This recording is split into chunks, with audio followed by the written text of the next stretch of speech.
नमस्कार, मैं रामकृष्ण गारगोर। हमारे YouTube चैनल आरके स्टडी अड्डा में आप सभी लोगों का स्वागत है। चलिए शुरू करते हैं। आज का हमारा टॉपिक चिंतन थिंकिंग। चिंतन का अर्थ मनुष्य समस्याओं के समाधान हेतु भिन्न भिन्न प्रकार के उपाय सोचता है। यही उपाय सोचना ही चिंतन कहलाता है। तो दोस्तों, इसका अर्थ आप समझ गए होंगे। जब हमारे सामने कोई समस्या उत्पन्न होती है तो उस समस्या को हल करने के लिए हम जो उपाय सोचते हैं वही चिंतन कहलाते हैं। चिंतन की परिभाषाएं तो मोहसन के अनुसार आप लोग पेन एवं डायरी ले लीजिए, उसे नोट करते चलिए। चिंतन समस्या समाधान संबंधी अव्यक्त व्यवहार है। हमारे सामने जब समस्या आती है तो हम उसके लिए अंदर ही अंदर जो उसका समाधान सोचते हैं, इसे हम अव्यक्त कहते हैं, क्योंकि ये दिखाई नहीं देता।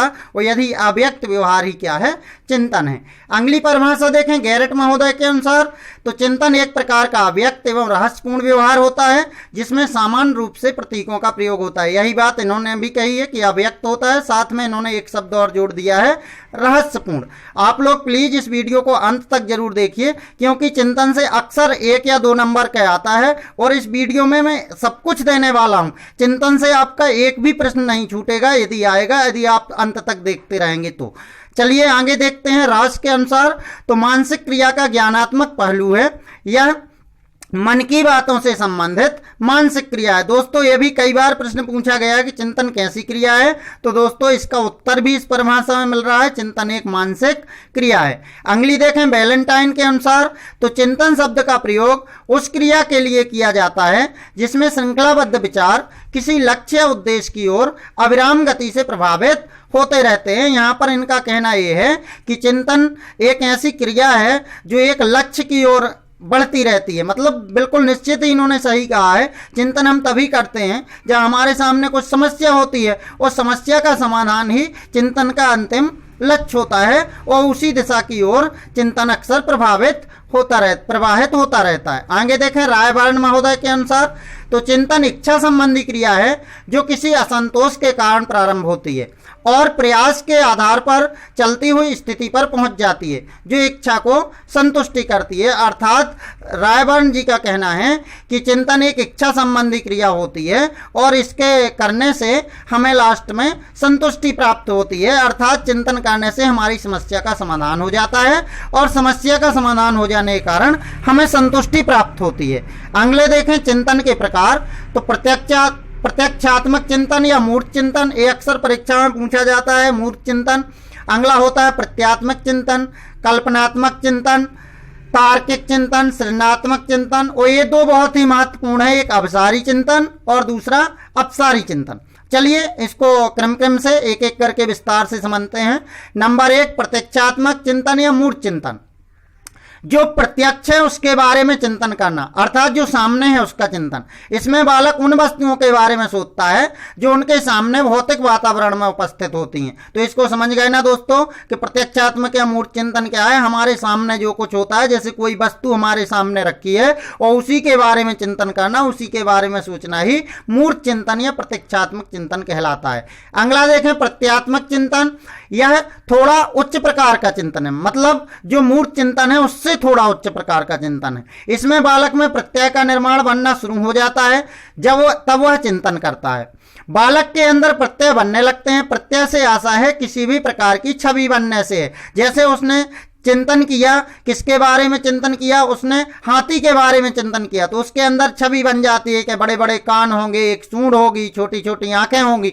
तो बालक आकृतियों और वस्तुओं को देखकर उसका चित्र दिमाग में बनाना सीखता है। जिस बालक के अंदर जितने अधिक प्रत्यय बनते हैं वह उतना अधिक सीखता है।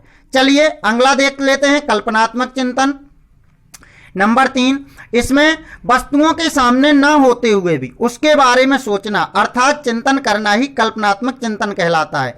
इसमें बालक वस्तु के सामने न रहते हुए भी कल्पना करता है। तो कल्पनात्मक चिंतन दोस्तों बहुत ही आसान है। इसको भी आप लोग समझ गए होंगे कि कोई भी वस्तु सामने नहीं है फिर भी उसके बारे में कल्पना कर लेना और उसके बारे में चिंतन करना, कल्पना करके चिंतन करना ही कल्पनात्मक चिंतन कहलाता है। अगला देखें नंबर 4 तार्किक चिंतन या उच्च स्तर का चिंतन है। इस चिंतन का एक निश्चित लक्ष्य होता है। बालक लक्ष्य प्राप्ति को मुख्य आधार मानकर चिंतन करता है। तो तार्किक चिंतन जो होता है, इसमें जब हमारे सामने कोई समस्या आती है उस समस्या को हल करने के लिए बिल्कुल निश्चित टारगेट मान करके कि हमको इस लक्ष्य को प्राप्त करना है, किस तरह से इस लक्ष्य को प्राप्त कर सकते हैं, और उसी को निश्चित उद्देश्य बना करके, जब मुख्य आधार बना करके जब चिंतन किया जाता है तो वो तार्किक चिंतन कहलाता है। अगला देखें सृजनात्मक चिंतन, ये भी बहुत महत्वपूर्ण है। तो इस चिंतन का उद्देश्य कुछ नया करना होता है। इसमें व्यक्ति खुद ही समस्या पैदा करता है और खुद ही समाधान खोजता है। वैज्ञानिक, डॉक्टर आदि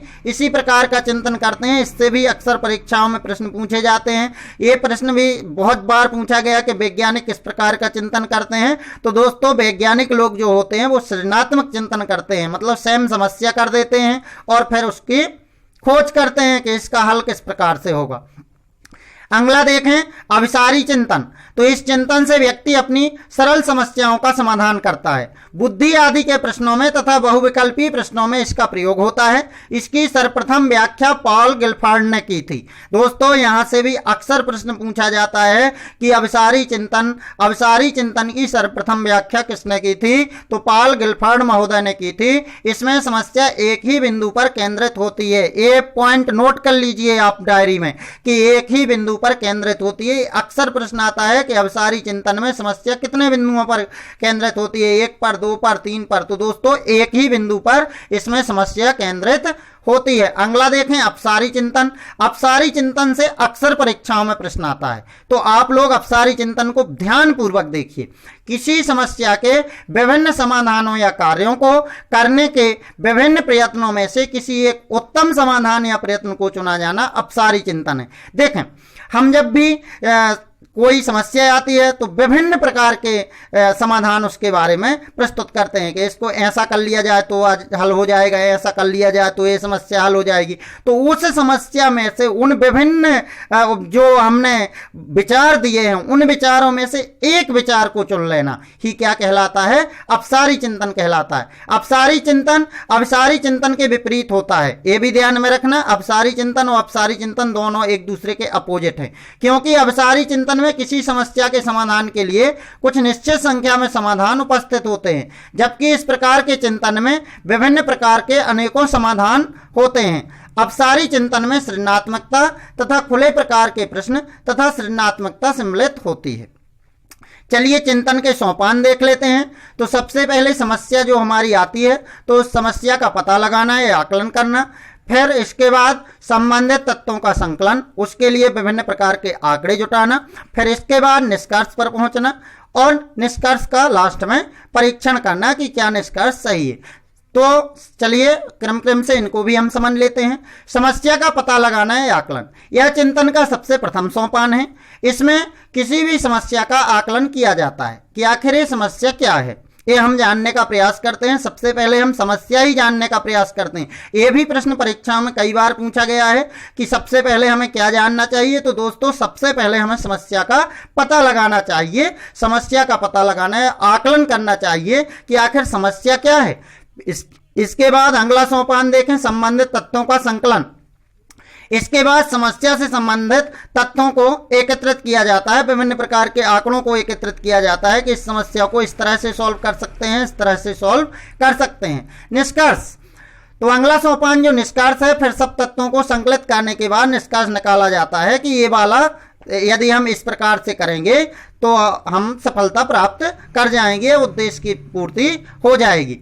आगे देखें निष्कर्ष का परीक्षण। अंत में निष्कर्ष का परीक्षण किया जाता है कि निष्कर्ष द्वारा प्राप्त किए गए परिणाम शुद्ध हैं या नहीं। आखिर निष्कर्ष में यह भी देखा जाता है निष्कर्ष के परीक्षण करते समय कि हमने जो निष्कर्ष प्राप्त किया है, क्या उस निष्कर्ष के द्वारा हम लक्ष्य को प्राप्त कर सकते हैं या नहीं कर सकते। चलिए देख लेते हैं चिंतन की विशेषताएं। तो आप लोग वीडियो पर बने रहिए, क्योंकि चिंतन की विशेषताओं से भी एक प्रश्न पूछा जाता है। अभी वर्ग 3 की परीक्षा में 2011 में इससे प्रश्न पूछा गया था। तो चिंतन अनवरत रूप से चलने वाली प्रक्रिया है। एक चीज तो यही मेन पॉइंट है कि चिंतन कैसी प्रक्रिया है, तो अनवरत रूप से चलने वाली प्रक्रिया, अर्थात व्यक्ति पूरी लाइफ भर जब तक जीता है चिंतन करता ही रहता है। चिंतन प्रत्येक व्यक्ति द्वारा किया जाता है, हर व्यक्ति चिंतन करता है। चिंतन एक मानसिक प्रक्रिया है, ये भी महत्वपूर्ण है, और चिंतन एक विशिष्ट गुण है। तो दोस्तों, आप लोगों को इस वीडियो को देखकर कैसा लगा हमें कमेंट करके जरूर बताएं, और यदि अच्छा लगा हो तो प्लीज हमारे चैनल को सब्सक्राइब कर लें। यदि आप नए हों तो जरूर सब्सक्राइब कर लें, क्योंकि इसी प्रकार की बहुत ही महत्वपूर्ण वीडियो अभी आना बाकी है। और यदि आप सब्सक्राइब कर लेंगे तो आपको नोटिफिकेशन मिलती रहेंगी। मिलते हैं अगले वीडियो में, तब तक के लिए जय हिंद, वंदे मातरम।